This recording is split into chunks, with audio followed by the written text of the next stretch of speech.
Para o projetista que não tem essa visão, meio que tudo pode, desde que as NPRs autorizem. Mas aí eu acho que é aí que começa o problema, porque no desenho tudo pode, na vida real não.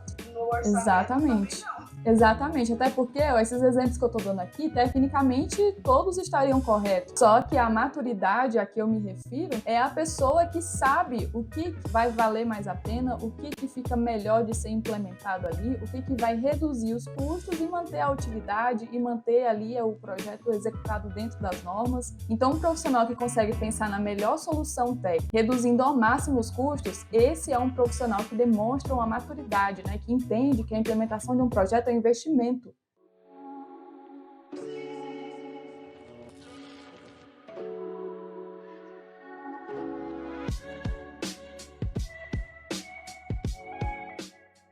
Sejam muito bem-vindos ao quadro Perguntas e Respostas com a Especialista, o espaço onde nós vamos discutir instalações elétricas e traçar estratégias para que você possa lucrar mais, economizar tempo e melhorar a qualidade do seu projeto, obra ou orçamento. A modalidade do quadro de hoje é o Lígia Responde. E neste episódio nós vamos aprender o diferencial capaz de elevar a visão do projetista para um nível superior. O meu nome é Joyce Telespro e o tema do episódio de hoje é: por que eu devo aplicar engenharia de valor nos meus projetos elétricos? Então, Lígia, para a gente começar aqui, primeiro vamos contextualizar o que é EV, no caso, engenharia de valor, e para que serve isso no meu projeto elétrico. Perfeito. EV significa engenharia de valor, e a engenharia de valor, ela nada mais é do que uma análise que é feita antes do projeto ser concebido ali, né? Antes dele ser pensado, no intuito de diminuir ao máximo os custos a serem utilizados ali e maximizar os recursos que serão ali utilizados nesse projeto. E qual que é o intuito de estar utilizando essa engenharia de valor? Para que eu vou aplicar engenharia de valor em um projeto elétrico? Né? O que isso tem a ver? Gente, isso é basicamente para que você consiga maximizar ali, né, aproveitar ao máximo da solução de engenharia que você está propondo ali no seu projeto. Então, fazendo isso, você está mostrando que você tem conhecimento suficiente para propor uma solução em que o seu cliente ou a empresa ali que você está trabalhando, que você está propondo essa solução, está mostrando que você tem conhecimento suficiente para que ela não precise pagar nem um centavo a mais do necessário para estar implementando aí a solução que ele precisa. Então, esse é o sentido de você estar utilizando engenharia de valor em um projeto elétrico. É propor uma solução de forma que você possa pagar o mínimo possível e extrair ali o máximo dessa solução, né? Utilizar ali o máximo de recursos disponíveis ali de acordo com o contexto, né, que esse cliente, né, que essa obra, que essa empresa ali está inserido. Entendi. Então, nesse sentido, a gente pode concluir que quando você aplica engenharia de valor, é pensando naquele projeto executado. Porque, ó, se eu for pensar isso só como um projeto, só um desenho, de fato fica meio, tipo, né? O negócio é, quando isso for implementado, vai ter menos custos, vai ser otimizado. Então, já é pensando nessa linha inteira, né? Desde o projeto até o orçamento dele, até a execução dele. Então, ou seja, automaticamente a engenharia de valor já engloba todo o processo da obra, do projeto, da instalação elétrica como um todo. Perfeito, perfeitamente. Nesse caso, a gente fala que você vai fazer um estudo antes da implementação do projeto, porque é no projeto que nasce a ideia, né? É no projeto que você vai ali fazer o esboço do que vai ser efetivamente, do que vai se tornar real, né? Do que vai sair do papel. Então, nessa hora, é a hora que você tem que analisar ali o contexto, né? Ou que você tem que analisar ali o que aquela situação em que esse projeto será implementado vai requisitar tecnicamente. Então, é na hora de pensar na solução é que você procura enxugar ao máximo esses custos, antes daquilo ser implementado e você depois precisar fazer uma engenharia reversa aí. Aí tem que voltar atrás para pensar numa solução, tipo, o melhor é que já seja feito ali, junto com a concepção do projeto. Então, assim, Exatamente. com isso, a gente chega assim, a uma ideia que exige ali um certo nível de maturidade do projetista, dele como profissional. Então, eu queria que você falasse um pouco mais sobre isso, a questão dele ter que ter mais maturidade, por que exige essa maturidade. Fala um pouco para a gente sobre isso. Então, quando você vai propor uma solução, você precisa pensar ali no que é necessário. E para você propor o que é necessário, você precisa ter conhecimento do que é necessário para aquela situação em questão, né? Então, o projetista que ele tem o hábito de sempre olhar para a situação e ver assim, poxa, qual que é a melhor forma que eu poderia fazer aqui para reduzir os custos aqui e para colocar o que eu preciso aqui nessa obra. Será que eu poderia estar utilizando aqui uma eletrocalha ou um eletroduto galvanizado? Será que eu poderia estar utilizando aqui um painel metálico ou um painel PVC? Então, tipo assim, é o... Na hora do desenho, vai estar certo, tudo pode. A norma Exato. permite. Sim. Então, para o projetista que não tem essa visão, meio que tudo pode, desde que as NBRs autorizem, né? Mas aí eu acho que é aí que começa o problema, porque no desenho tudo pode, na vida real não. No orçamento Exatamente. também não. Exatamente, até porque esses exemplos que eu estou dando aqui, tecnicamente, todos estariam corretos. Só que a maturidade a que eu me refiro, né, que aqui eu quero colocar em questão aqui, é a pessoa que sabe o que vai valer mais a pena, o que fica melhor de ser implementado ali, o que vai reduzir os custos e manter a utilidade e manter ali o projeto executado dentro das normas. Então, assim, é mais nesse sentido da pessoa ter uma cabeça já treinada para pensar na melhor solução,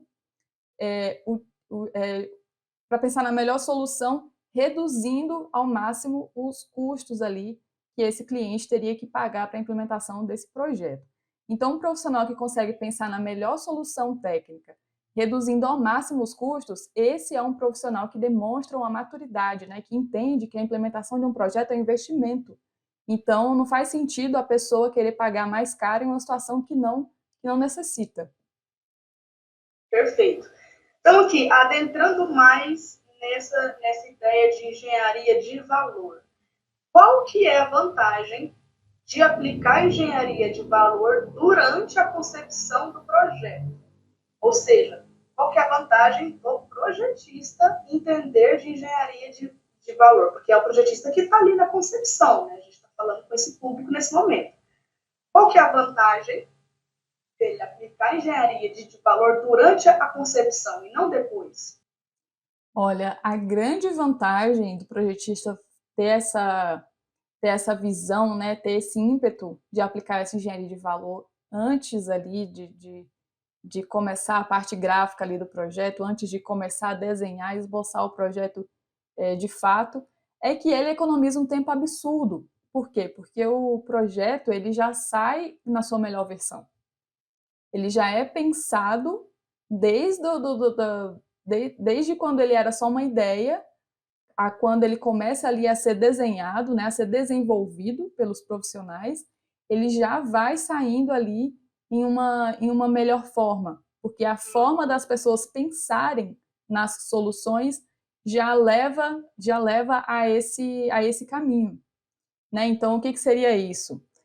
Como é que o profissional poderia estar fazendo essa análise antes de estar fazendo esse esboço? Ele tem que criar métodos ali para que ele consiga analisar ali, poxa, para essa situação aqui, qual que seria a melhor forma de passar esse cabeamento aqui? Qual que seria a melhor infraestrutura para essa situação aqui? Qual que seria o melhor tipo de painel que eu poderia estar utilizando aqui. Melhor no sentido de, mas que eu utilizasse de menos recurso financeiro e sem, de nenhuma maneira, ferir ali as orientações das NBRs.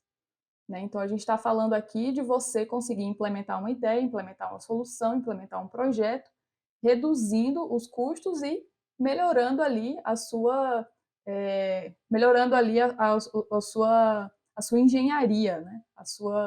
A sua implementação ali técnica financeira, né? Melhorando ali seu custo-benefício para o seu cliente, de forma que ele tenha sobre recursos financeiros para que ele possa implementar em outras coisas. Né? O que a gente está falando aqui é de você deixar de gastar dinheiro com coisas desnecessárias para que sobre mais dinheiro para que você consiga melhorar outras partes ali do seu projeto. Perfeito. Então, como é que é o dia a dia de um projetista comum? Sim, vamos dizer que o projetista comum é o que não aplica engenharia de valor. Tá.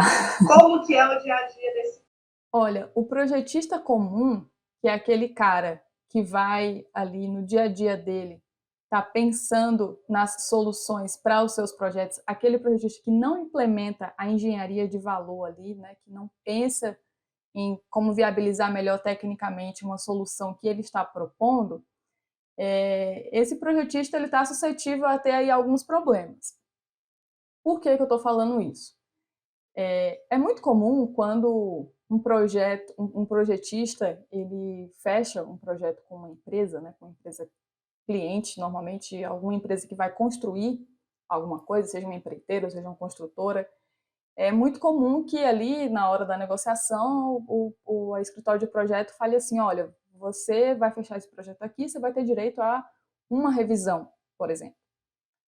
Só que quando ele não pensa na melhor forma ali do projeto, né, em propor ali as melhores soluções, que vai ter ali uma melhor viabilidade técnico-financeira, é muito comum que essa empresa que vai tirar esse projeto do papel e vai construir de fato, que essa empresa, ela encontra alguns pontos ali naquele projeto que ela critique esse projeto. É muito comum que isso aconteça. Dessa forma, essa empreiteira, essa construtora, ela vai solicitar para essa empresa projetista que ela revise esse projeto algumas vezes. Só que nessa situação, a empresa projetista vai querer cobrar ali adicionais. E nem sempre, né, isso acaba sendo assim um ponto de atrito. A empresa que vai construir não acha que deve estar pagando esses adicionais, porque isso aí deve estar incluso no preço do projeto e por aí vai, né? E aí, então, aí começa já um ponto de atrito. Porque assim, quando você faz o orçamento para fazer um projeto, você pensa ali, em 1, 2 meses eu termino esse projeto e pronto. Mas quando ele começa a ser executado, esse 1, 2 meses se transforma em 3, 4, 5 até quanto a construtora ali ter pontos para revisão. Né? Sim, exatamente. Então, fica assim, fica sempre nessa questão, até porque um projeto ele só termina quando ele está efetivamente construído, né?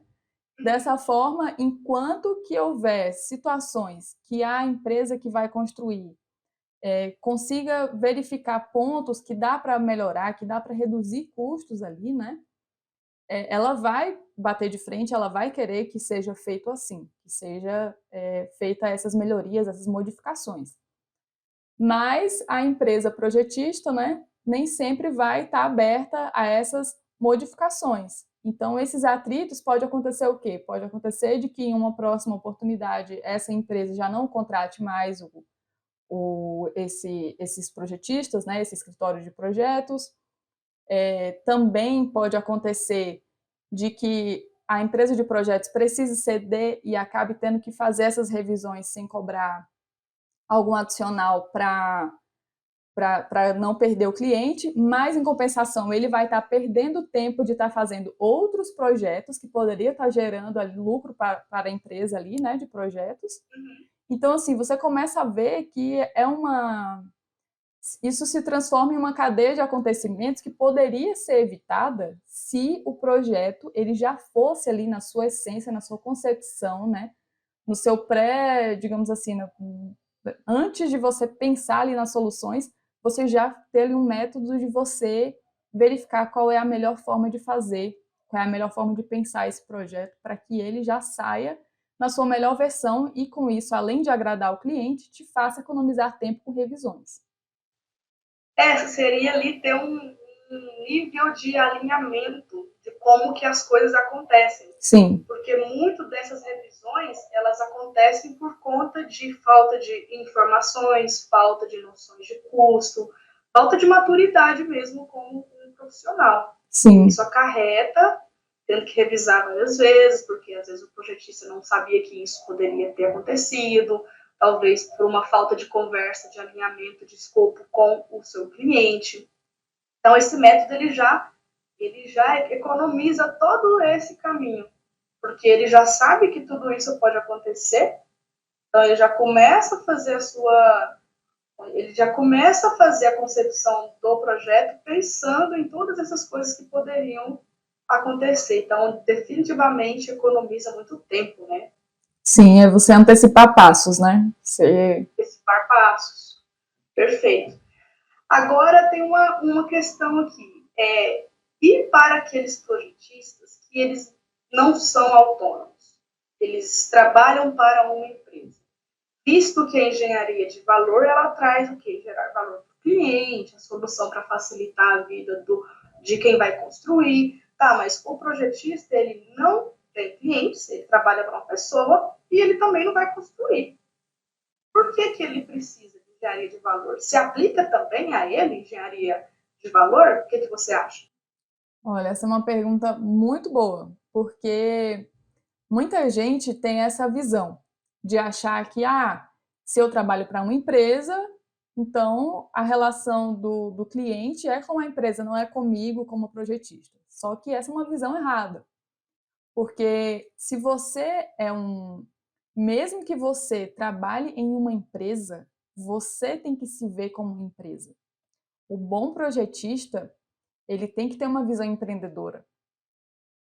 Porque se ele não atua diretamente com o cliente final dele é o chefe dele. Então, a solução que ele vai apresentar ali é para o chefe dele.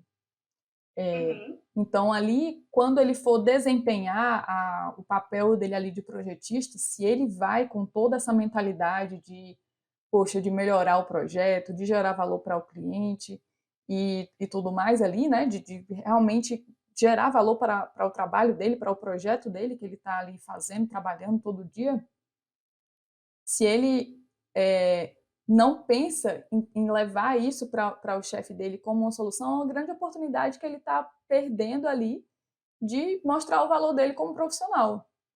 Então, de crescer na carreira, de mostrar que ele tem domínio sobre o assunto, que ele tem domínio sobre as práticas ali de melhoria e que ele tem muita capacidade, muito potencial de conseguir entregar um projeto excelente que vai fidelizar clientes para a empresa através do projeto dele. Então, assim... Só te interrompendo aqui, porque não é você gerar valor para o cliente e eu não. Você também está incluso nesse pacotão aí, ó. Total. Você leva vantagem, seu cliente leva vantagem, a empresa que você trabalha também. Então, nesse caso, se ele não tem a sua empresa, ele está vestindo a camisa da empresa de alguém. Aí ele vai estar trabalhando nisso, nessa representação. E, consequentemente, ele também ali, ó, junto com a empresa, também eleva o seu nível. Sim. Aí ele tem altas chances de ser reconhecido, de subir de cargo mais rápido, desenvolver a sua carreira profissional assim mais rápido do que o normal. É isso? Sim, perfeitamente. E eu ainda digo mais, né? Se a pessoa que está vendo a gente falar sobre isso e pensar assim, nossa, mas a empresa que eu trabalho é muito pequena, ela nunca vai, né? Não vou ter oportunidade de crescer lá e tal. Olha, mas o que eu tenho para dizer é o seguinte: mesmo que você esteja numa empresa pequena, mesmo que você esteja numa empresa que não tem mais espaço para você crescer, não se sinta preso a isso.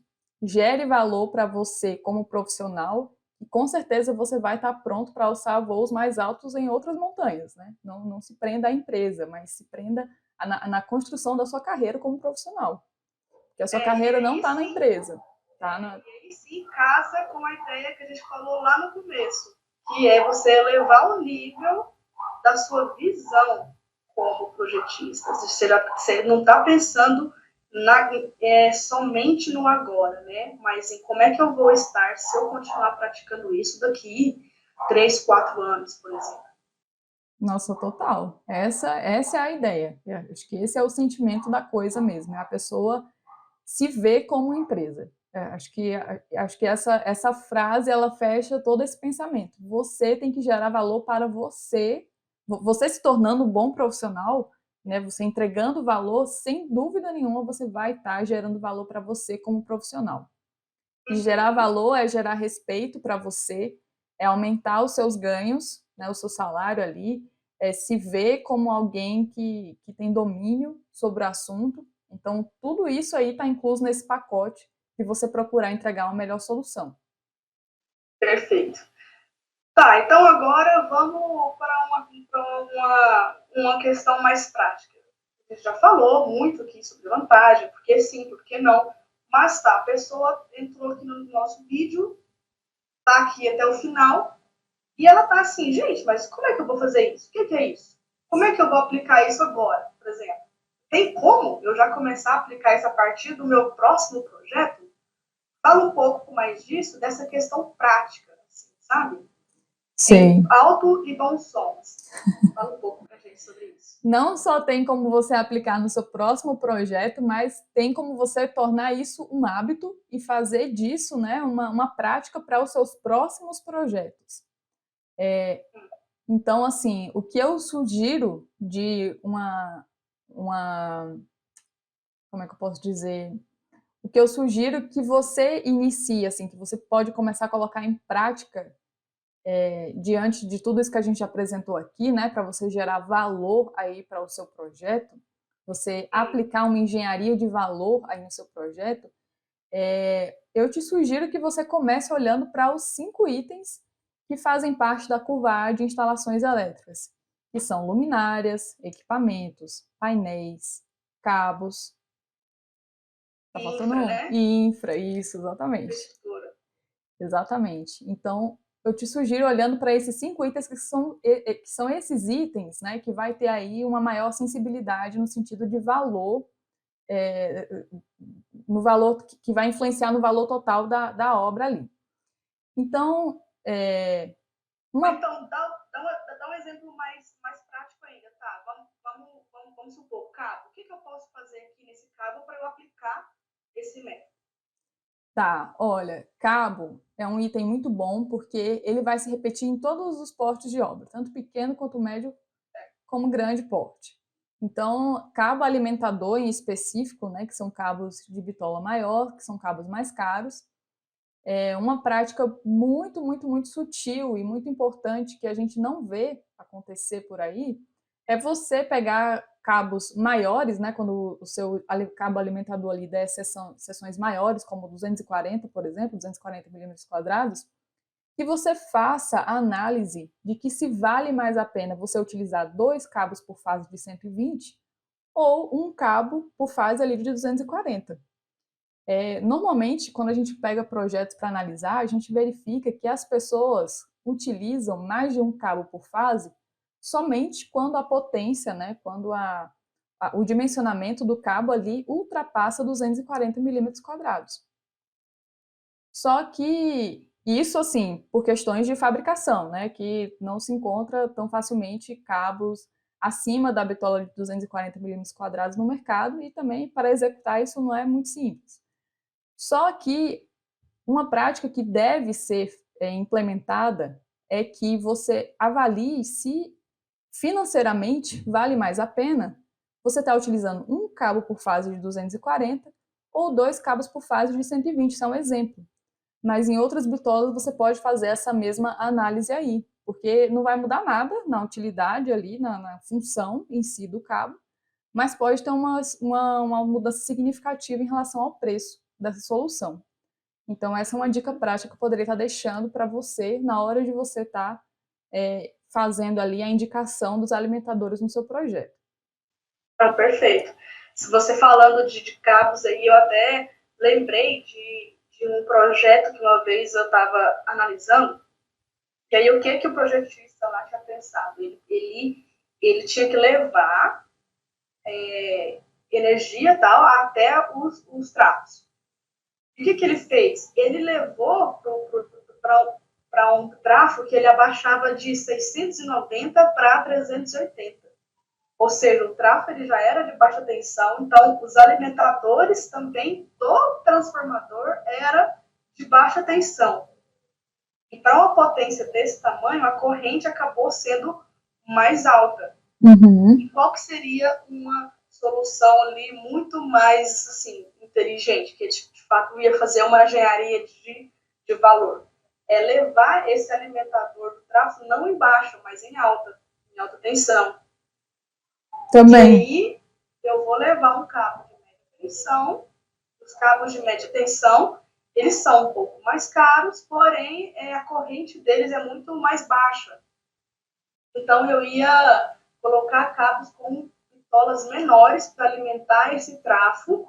Eu precisaria de levar menos quantidade de cabos e eu poderia economizar aí bastante dinheiro só mudando essa solução aí, ó. Ao invés de alimentar o tráfego com baixa tensão, eu alimento em média e eu economizo em cabo. Então, também é um bom exemplo aí de aplicar engenharia de valor no caso de cabos elétricos. E, enfim, eu acho que a gente tem vários exemplos para dar aqui, mas a gente tem um limite de tempo e esse tempo está chegando.